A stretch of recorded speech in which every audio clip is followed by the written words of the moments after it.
कंचनजंगा एक्सप्रेसला मागून आलेल्या मालगाडीनं धडक दिली। या अपघातात एक्सप्रेसच्या 3 बोगींचं मोठं नुकसान झालंय। या घटनेत काही प्रवाशांचा मृत्यू झाल्याची भीती व्यक्त केली जाते। कंचनजंगा एक्सप्रेस रंगापानी आणि निजबाडी स्थानकादरम्यान उभी होती आणि यावेळी मागून भरधाव वेगानं आलेल्या मालगाडीनं एक्सप्रेसला जोरदार धडक दिली आहे। दुर्घटनास्थळी बचाव आणि मदत कार्य जे ते सुरू आहे। ताजी दृश्य आपण बघतोय। बोगीमध्ये अडकलेल्या प्रवाशांना बाहेर काढण्याचं काम सुरू आहे, तर जखमी प्रवाशांना तातडीनं रुग्णालयात दाखल केलं जात आहे।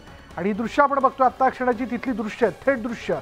किती जोरदार हा अपघात होता असंच म्हणावं लागेल, कारण कंचनजंगा एक्सप्रेस जी आहे ती उभी होती आणि पाठीमागून येणाऱ्या मालगाडीने या गाडीला मागून जोरदार धडक दिली।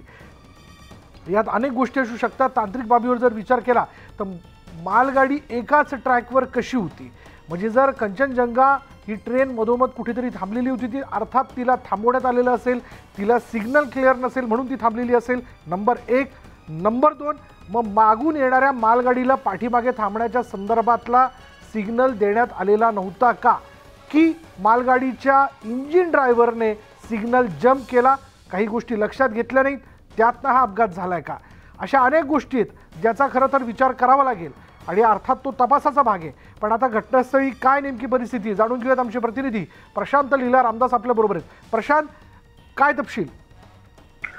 पश्चिम बंगालच्या दार्जिलिंग जिल्ह्यामध्ये कंचनजंगा एक्सप्रेस आणि एका मालगाडीमध्ये जोरदार अपघात झालेला आहे। मालगाडीने कंचनजंगा जी उभी होती तिला जोरदार मागून टक्कर दिलेली आहे। यामध्ये अनेक जण गंभीर जखमी झाल्याची माहिती मिळालेली आहे। NJP वरून सियालदाला जाणाऱ्या कंचनजंगा या एक्सप्रेसने रंगपानी आणि निजबारी दरम्यान ही घटना घडलेली आहे। किशनगंजला लागून असलेल्या पश्चिम बंगालमध्ये हा अपघात झालेला आहे। जे मालगाडी उभी होती, उभ्या मालगाडीला मागून जोरदार धडक दिली आहे। 3 बोगींचे मोठे नुकसान झाले आहे। अजूनही माहिती मिळते काही जण जखमी आहे, काही जण मृत्युमुखी पडल्याची। पण याला जे मृत्यू पडलेले आहे त्यांच्या संदर्भात अजूनही कोणी अधिकृत दुजोरा मिळालेला नाही आहे। घटनास्थळी NDRFची चमू देखील दाखल झालेली आहे। तिथेच असलेल्या मेडिकल कॉलेजमध्ये जखमी आहे त्यांना घेऊन जाण्याचे प्रयत्न सध्या रेल्वे प्रशासनाच्या वतीने केले आहे। पश्चिम बंगालच्या मुख्यमंत्री ममता बॅनर्जी यांनी देखील म्हटलं आहे, ट्विट करून म्हटलं आहे की या सर्व जे जखमी प्रवासी आहेत त्यांना तात्काळ जी मदत आवश्यक आहे ती राज्य सरकारच्या वतीने त्यातील रेल्वे प्रशासन देखील युद्ध स्तरावरती कार्यरत झालेलं आहे।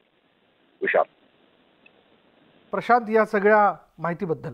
आणि आपण पाहतो ही दृश्यच पुरेशी बोलकी आहे, कशा पद्धतीने धडक झालेली बघा। आणि या धडकेमध्ये अक्षरशः मालगाडीचे डबे जे आहेत ते आजूबाजूला फेकले गेलेले आहेत। एक डबा तर थेट, म्हणजे प्रवासी डबा जो आहे तो थेट आपल्याला इंजिनवरती चढल्याचा बघायला मिळतोय।